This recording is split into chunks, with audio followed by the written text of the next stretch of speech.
Les élèves de la deuxième année baccalauréat, PC et sciences maths, bonjour. Notre cours d'aujourd'hui est sur les ondes lumineuses. Donc, avant d'étudier les ondes lumineuses, on va rappeler quelques propriétés de la lumière. Premièrement, le principe de propagation rectiligne de la lumière. Expérience. On va interpréter une expérience.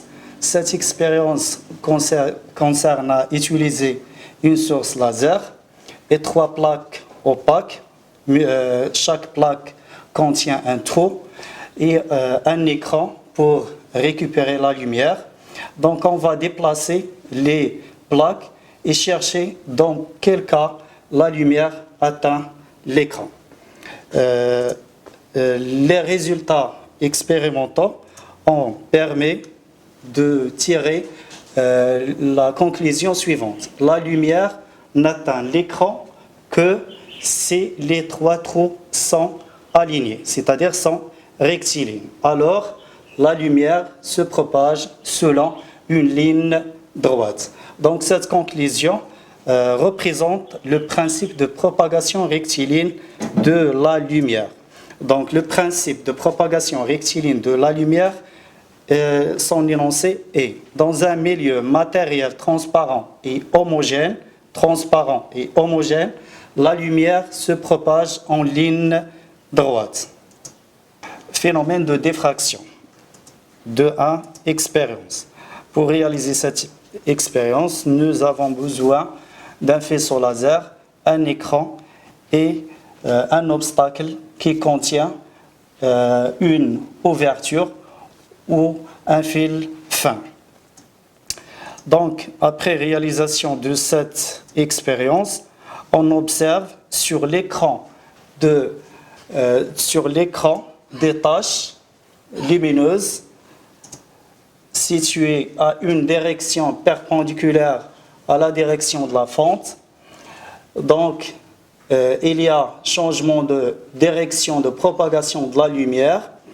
Même chose pour le fil fin, on observe des taches lumineuses alternées par des taches sombres. Donc, il y a de changement de direction de propagation de la lumière. Dans le troisième cas, dans le cas d'un trou, on observe aussi un changement de propagation, un changement de direction de propagation de la lumière. Donc, on observe une tache lumineuse sous forme d'un disque entouré des taches circulaires lumineuses et des taches circulaires sombres. Donc, qu'est-ce qu'on conclut d'après ces observations? Et dans les conclusions tirées à partir de cette expérience ou ces observations, pour une ouverture de faible dimension, la lumière s'étale de part et d'autre de la direction moyenne. Donc, on dit que la lumière est diffractée. Diffractée, c'est-à-dire la lumière a changé la direction de propagation. La deuxième conclusion, cette expérience montre que le principe de propagation rectiligne de la lumière n'est pas vérifié dans le cas des ouvertures de faible dimension. Dans le cas des ouvertures de faible dimension, on ne dit pas que le principe n'est pas vérifié. Le principe n'est pas vérifié pour les ouvertures de petite dimension. La troisième conclusion, la diffraction est un phénomène caractéristique des ondes. Ce phénomène est propre pour les ondes. Et comme la lumière a subi ce phénomène, donc on peut dire que la lumière est une onde. Donc, l'aspect ondulatoire de la lumière. Donc, la lumière est une onde. Troisièmement, quelques caractéristiques de la lumière monochromatique. Qu'est-ce qu'une lumière monochromatique? Une lumière monochromatique est composée d'une seule radiation. Elle ne subit pas de décomposition lorsqu'elle traverse un prisme. Exemple ici, 3 schémas. Le premier schéma on a une lumière monochromatique. Donc, la lumière ne subit pas de décomposition. Le deuxième schéma, on a une lumière polychromatique, car la lumière, lorsqu'elle traverse le prisme, elle se décompose en trois lumières, en trois couleurs. Le troisième schéma, on a une lumière blanche. Une lumière blanche, donc la lumière, lorsqu'elle traverse le prisme, elle se décompose en toutes les couleurs de l'arc-en-ciel. 3.2. La double périodicité de l'onde lumineuse. Et dans chaque onde a double périodicité, la périodicité spatiale et la périodicité temporelle. Donc chaque onde est caractérisée par sa fréquence n au nu, ce symbole est prononcé nu, et une période t. Ces deux grandeurs sont indépendantes du milieu de propagation, c'est-à-dire que la fréquence de l'onde reste constante quel que soit le milieu de propagation. La fréquence, si j'ai une onde de fréquence 5 fois 10 à la puissance 14 Hz, cette valeur reste constante dans l'air, dans l'eau ou dans le verre. Donc cette grandeur ou cette valeur ne change pas. Et une périodicité spatiale caractérisée par une longueur d'onde lambda. Remarque, l'onde lumineuse est une onde électromagnétique et non mécanique, car l'onde électromagnétique se propage dans le vide. Il se propage dans les milieux matériels et dans le vide, tandis que l'onde mécanique nécessite un milieu matériel pour la propagation. Donc l'onde électromagnétique se propage dans le vide et les milieux matériels. La vitesse de propagation de la lumière. Donc la lumière se propage dans le vide avec une célérité c égale 3 fois 10 à la puissance 8 mètres par seconde, quelle que soit sa fréquence. Donc toutes les couleurs ont la même vitesse de propagation dans le vide. Dans un milieu matériel, la vitesse de propagation de la lumière est v, différente de c, inférieure à c, est égale lambda sur t ou lambda fois n. Comme vous voyez, j'ai écrit n et n, donc la fréquence reste la même quel que soit le milieu de propagation. Le spectre des ondes électromagnétiques. On trouve des ondes électromagnétiques dans différents domaines. Il y a les rayons gamma, les rayons X, l'ultraviolet, l'infrarouge, les micro-ondes, les ondes radio, etc. Mais la lumière visible représente un intervalle court de dimension. Un intervalle court commencé par 400 nanomètres jusqu'à 800 nanomètres pour les longueurs d'onde, et pour les fréquences, on a 3,75 10 à la puissance 14 et 7,5 10 à la puissance 14. La lumière blanche contient les couleurs suivantes. Le violet de 400 nanomètres jusqu'au rouge de 800 nanomètres. La diffraction de la lumière monochromatique par une fente ou un fil. La figure de diffraction. On réalise l'expérience de diffraction par utilisation d'une fente et une lumière monochromatique.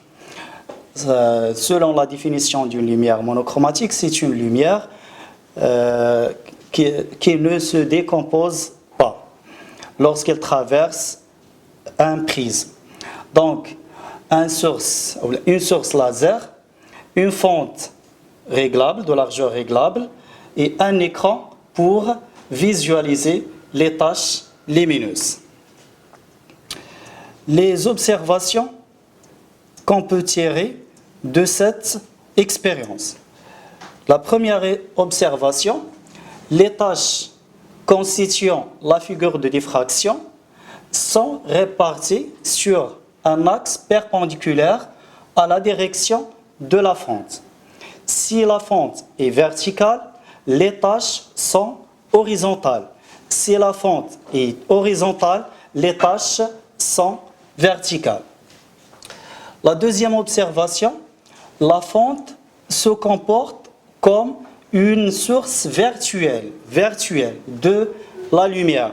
Donc, elle apparaît que la source de la lumière est sur la fente. Là, on observe aussi une alternance entre les taches brillantes et les taches sombres.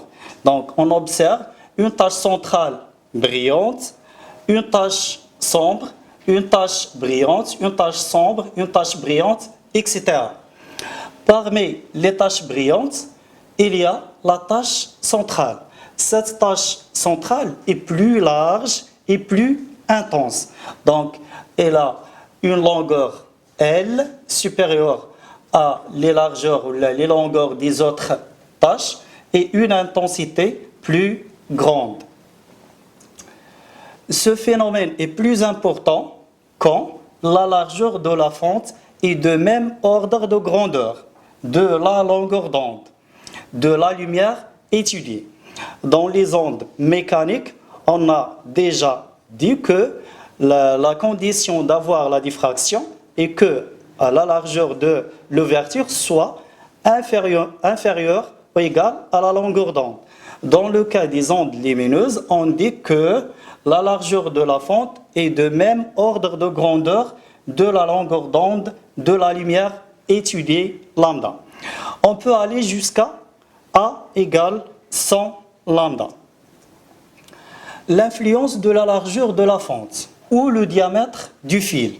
Donc la largeur de la fente et le diamètre du fil sont identiques dans la diffraction.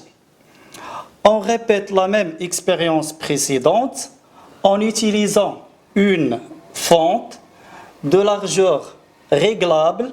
Donc on va varier ou changer la largeur de la fente et une lumière monochromatique de longueur d'onde lambda égale 630 nanomètres. Donc cette longueur d'onde est inclue dans le domaine visible. En modifiant la largeur A de la fente et on mesure l'angle θ. L'angle θ entre la direction initiale de la lumière et la première extinction. Donc entre le centre de la tâche ou le milieu de la tâche centrale et la première extinction. Les résultats expérimentaux. Les résultats expérimentaux sont regroupés dans le tableau suivant. Les valeurs de A en millimètres, 0,3, 0,2, 0,15, 0,1, 0,05. Les valeurs de θ en 10 à la puissance moins 3 rad, 2,1, 3,15, 4,2, 6,28 et 12,5. Donc, la première remarque, on observe que θ augmente lorsque A diminue. Donc, θ augmente lorsque A diminue. Donc, θ varie inversement avec A. Donc, on cherche s'il y a une proportion entre A et θ. Pour cela, on va calculer le produit A fois θ. Donc, les résultats de ce produit, 0,63 10 à la puissance moins 6 mètres ou 0,63 micromètres, 0,63, 0,63, 0,628, 0,625. Donc, on observe que ce produit est constant. Ce produit est constant. A fois θ égale une constante. Cette constante 0,63, qu'est-ce qu'elle représente? 0,63 10 à la puissance moins 6 mètres, c'est 630 nanomètres. 630 nanomètres. Donc 630 nanomètres, c'est la valeur de la longueur d'onde de l'onde utilisée. 630 nanomètres, c'est la valeur de la longueur d'onde de la lumière utilisée. Alors, d'après le tableau ou les résultats expérimentaux, on conclut que θ fois A égale une constante. Donc, θ égale une constante fois 1 sur A.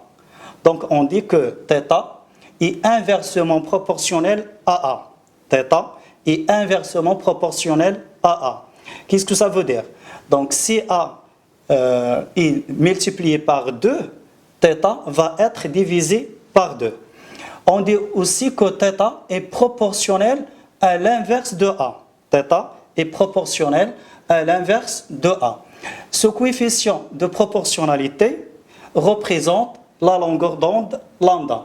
Donc, on peut écrire θ égale lambda fois 1 sur A, ou θ égale lambda sur A. Cette relation expérimentale, θ égale lambda sur A. L'évolution de θ en fonction de 1 sur A est une fonction linéaire de coefficient directeur lambda. Donc θ en fonction de 1 sur A est une fonction linéaire de coefficient directeur égal lambda. Passons maintenant à l'influence de la longueur d'onde, lambda. Pour cela, on refait la même expérience précédente en utilisant une fonte de largeur constante, donc on prend A constante, et des lumières monochromatiques avec des longueurs d'onde différentes, des longueurs d'onde lambda différentes. Les résultats obtenus. Donc on observe que la largeur de la tache centrale rouge est supérieure à celle de la tache centrale verte, qui est supérieure à celle de la tache centrale bleue. Donc, on peut conclure que la largeur de la tache centrale ou l'angle θ augmente avec l'augmentation de la longueur d'onde, ce qui est confondu avec ce qu'on a vu précédemment. Par analyse des résultats, on trouve que l'écart angulaire, ou la valeur de θ, est proportionnelle à la longueur d'onde lambda. Donc θ égale une constante fois lambda, avec cette constante égale 1 sur A. Précédemment, on a trouvé que θ égale une constante fois 1 sur A, avec la constante égale lambda.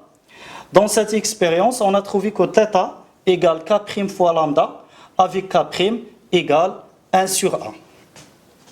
Donc, on va regrouper ces résultats. 4, l'écart angulaire. On va définir l'écart angulaire. L'écart angulaire, ou demi-angle d'ouverture du faisceau lumineux, θ, c'est l'angle entre le milieu de la tache centrale et la première extinction, ou la première tache sombre. Donc l'écart angulaire, c'est la valeur de θ calculée précédemment dans les deux expériences précédentes. Quelles sont les valeurs ou les expressions utilisables pour calculer la valeur de θ? La relation expérimentale.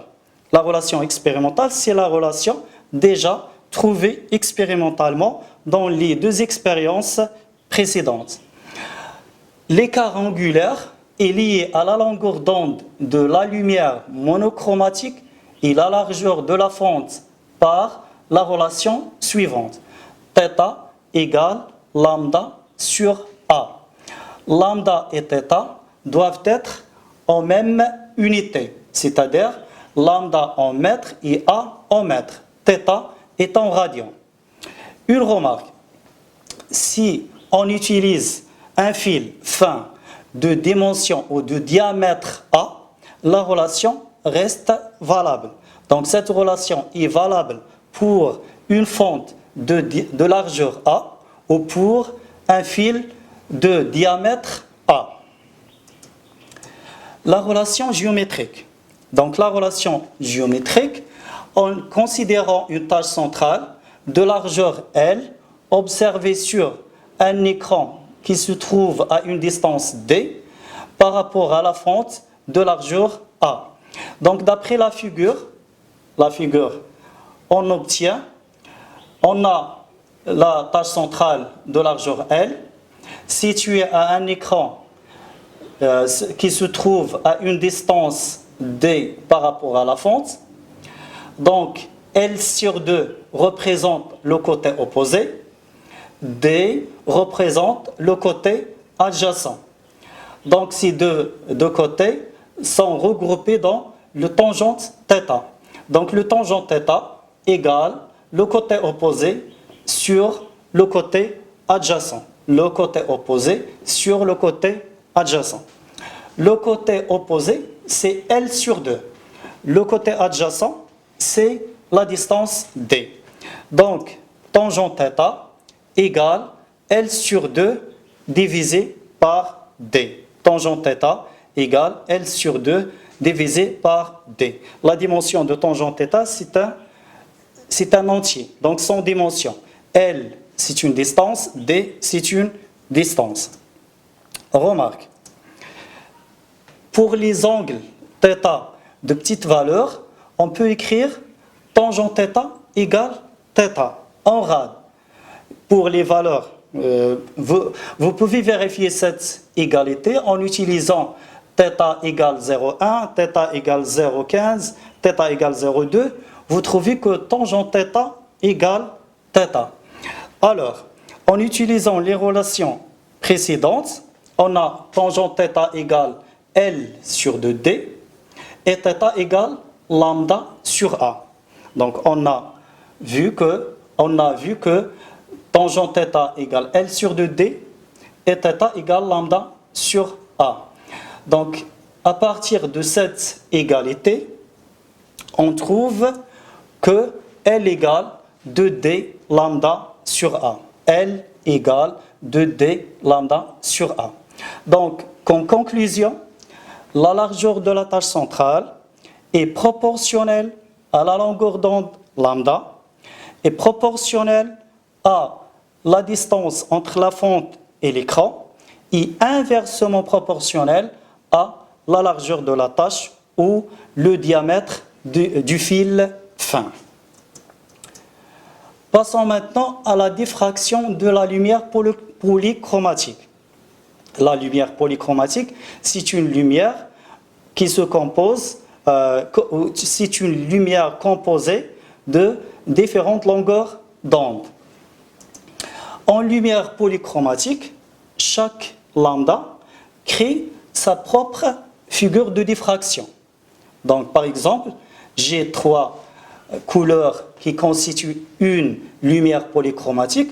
Dans chaque longueur d'onde va créer sa propre figure de diffraction.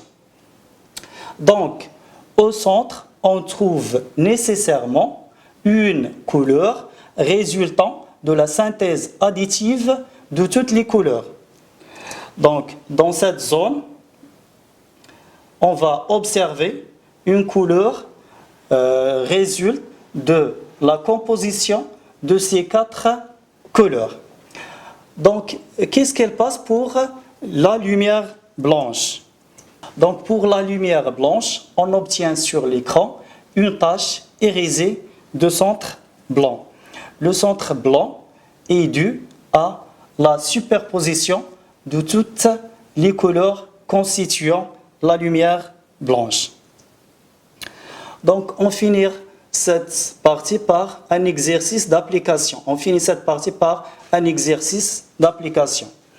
considère un faisceau laser qui éclaire une fente de largeur A réglable, donc la largeur A réglable, sur un écran placé à une distance D égale 5,54 mètres de la fente. On observe des taches lumineuses sur l'écran. La courbe de la figure 2 représente la variation de la largeur L de la tâche centrale observée en fonction de l'inverse de la largeur de la fente A. Donc L en fonction de 1 sur A. On donne C égale 3 fois 10 à la puissance 8 mètres secondes moins 1. La question 1. Quel est le nom du phénomène présenté par cette expérience? Quel est le nom du phénomène présenté par cette expérience? Qu'est-ce qu'elle montre concernant l'aspect de la lumière? Donc cette expérience, qu'est-ce qu'elle montre concernant l'aspect de la lumière?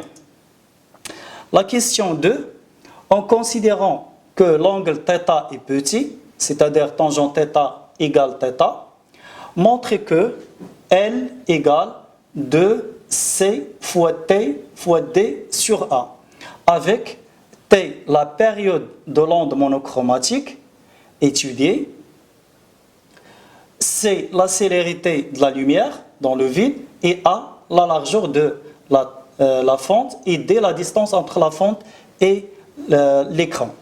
La question 3.